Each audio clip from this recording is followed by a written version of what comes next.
Welcome to Plane Stuff. Today's flight review will take us aboard a 30-year-old A320 on the short hop from Minneapolis-St. Paul to Grand Rapids, Michigan. Let's see how this aircraft holds up given its age.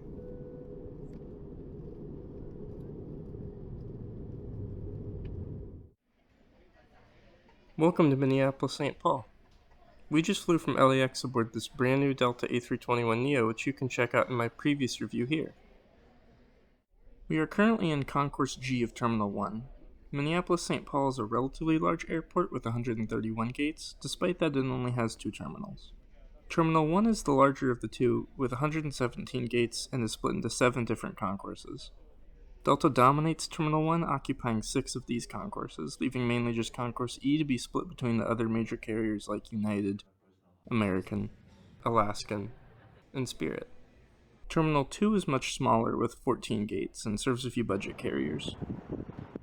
Our departure gate is going to be in Concourse F, so time to get moving. The inside of Concourse G is nice for an American airport, but not remarkable. Everything feels clean and well lit, however the low ceiling makes it feel a little more cramped than it actually is. Minneapolis-St. Paul, Concourse G, and Terminal 1 as a whole have a pretty solid selection of food with tons of different sit-down restaurants, fast food places, bars, coffee shops, and snack shops scattered every few hundred feet. The main feature of Terminal 1 is the MSP Mall, located here, which has tons of great dining options and shopping in case you couldn't visit the Mall of America while in Minneapolis. Arriving in Concourse F, we find a much more cramped and claustrophobic concourse, with most of the seating shoved into tightly packed corners like this one. After about an hour and a half delay, our aircraft finally arrived. Or at least what was supposed to be our aircraft. It seems it was assigned to another flight at the last minute. We'll need to wait another hour for a replacement to arrive. I decided to stay at our gate and watch what was once our plane get turned around. Not long after it departed, our new aircraft showed up. This is November 340 November Whiskey, an A320 that started its service life with Northwest in 1992 and joined Delta as a part of their 2008 merger. Delta A320s currently have, at the time of filming, the oldest average fleet age within the airline at 28 years old. This certainly isn't helped by the 31-year-old airplane in front of us. Despite that, Delta has not publicly announced any plans to retire their A320s. Instead, the interiors were modernized with new seats, IFE systems, and large bins back in 2014. Let's see how it looks today.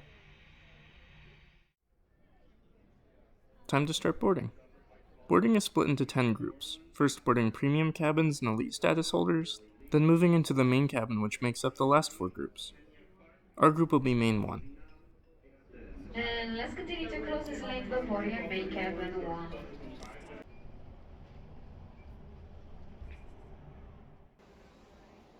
All Delta A320s have the same seat layout, with a total of 157 seats. In the front of the plane you will find 16 first-class seats. These are the same large leather recliners you will find with most US domestic first seats. One of the main features of the updated cabins are the overhead bins. They are large modern pivot-style bins, something you don't expect to see on such an old aircraft. Behind first class you will find just 18 Comfort Plus seats. Then you reach the main cabin with 123 economy seats. Here's our seat, 22F. This wing could really use a new coat of paint. Thankfully, we won't be looking at it for long. It seems we will need to deplane and head to a new aircraft. Apparently the APU on this aircraft is broken, and Grand Rapids, where we are going, doesn't have a power car, which is required to start the engines in the absence of an APU. It turns out our third and hopefully final A320 of the day is right next to us. This is November 345 November Whiskey, a 30-year-old A320 that started flying with Northwest all the way back in 1993. Now this is a super lucky switch, because this aircraft is pretty special to me. It is actually, as far as I know, the first aircraft I ever flew on back when it was with Northwest in 2002. Getting to our new plane was just a quick walk back to Concourse G, and it gave me a really great view of our last plane I hadn't seen earlier. Unfortunately, it seems our aircraft was already fully boarded and ready to go to Chicago. We had to wait around 15 minutes for these poor passengers to deplane before we could start boarding. Hopefully their delay wouldn't be too bad, as they're just going to take our last aircraft. Thankfully, the gate agent still made sure to keep things pretty orderly using the original boarding groups. I'm pretty impressed with how quick the switch went. It only took around 30 minutes to go from hearing that we needed a new aircraft to boarding one. It is certainly a great outcome compared to waiting overnight. Now boarding main cabin 1, now boarding main cabin 1 for Grand Rapids. Since this aircraft has the same interior as our last one, we'll skip straight ahead to 22F.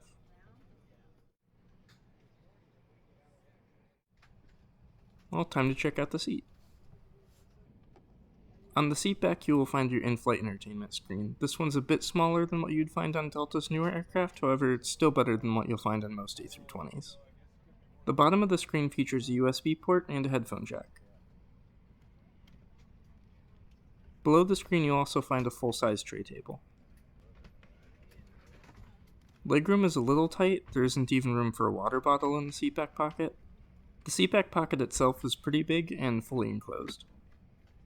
This aircraft also has universal power outlets in between the seats in front of you.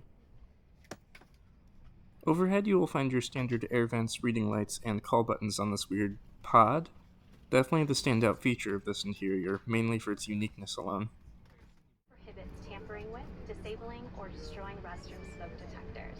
There are 8 exits on the... Finally, please take a moment to review the safety And finally time to get going, around 3.5 hours late, but better late than never. If you want to skip the takeoff and jump right back into the review, chapters are available below. Please settle in and have a wonderful flight.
Welcome back. Now that we're in flight, here's a quick look at the safety card.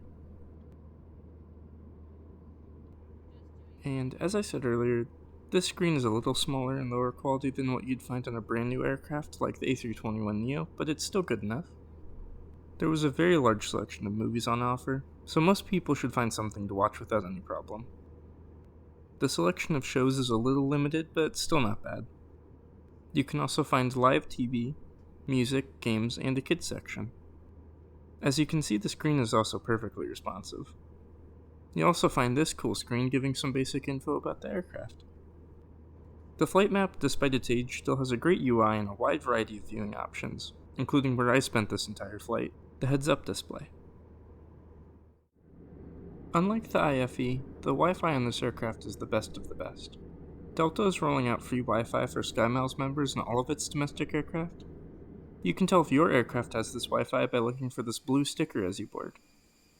Gaining access to this free Wi-Fi is as simple as logging into your SkyMiles account and watching a quick ad. Although this Wi-Fi is a little weaker than my previous flight, it's still more than sufficient for most activities, and great for the low price of being a SkyMiles member. You can also stream the same selection of movies and TV as the seatback screen onto your personal device with the Wi-Fi system. The food and beverage service arrived just 10 minutes into the flight. You can choose between a bag of Sun Chips, a granola bar, a bag of almonds, or some Biscoff cookies. I always ask for 2 items on Delta, and I've yet to be disappointed.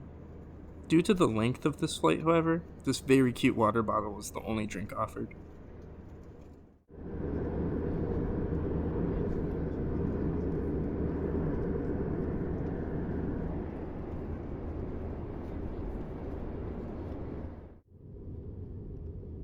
And just like that, it's time to get ready for landing.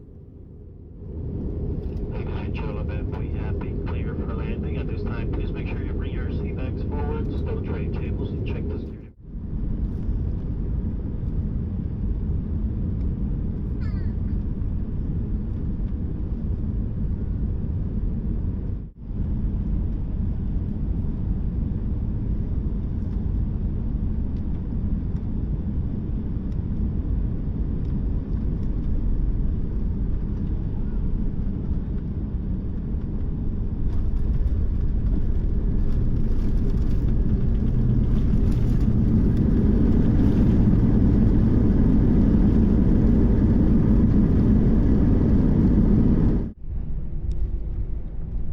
I'd like to welcome you to Grand Rapids, Michigan. Local time is 9:06.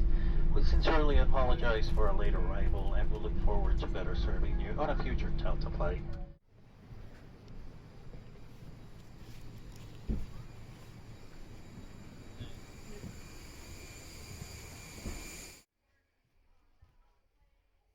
And finally, around 3.5 hours later than planned, we have arrived in Grand Rapids, Michigan.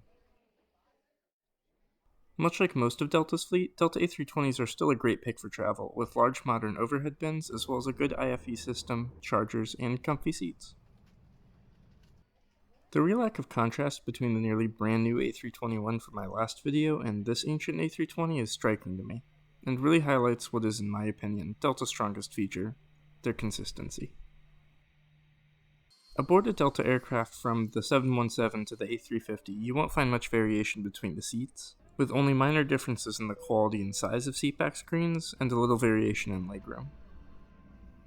Delta offers a wonderful domestic product, with a great selection of snack options, one of the better economy seats you will find in the US, a seatback screen that is surpassed by few, and free streaming Wi-Fi that is becoming increasingly common. As long as you can handle the generally high price of Delta, I'd say they're definitely the way to go if you're looking for comfortable economy. I really hope you enjoyed this flight review. If you have any comments or criticisms, please do let me know so I can improve these types of videos in the future. And I hope to see you next time.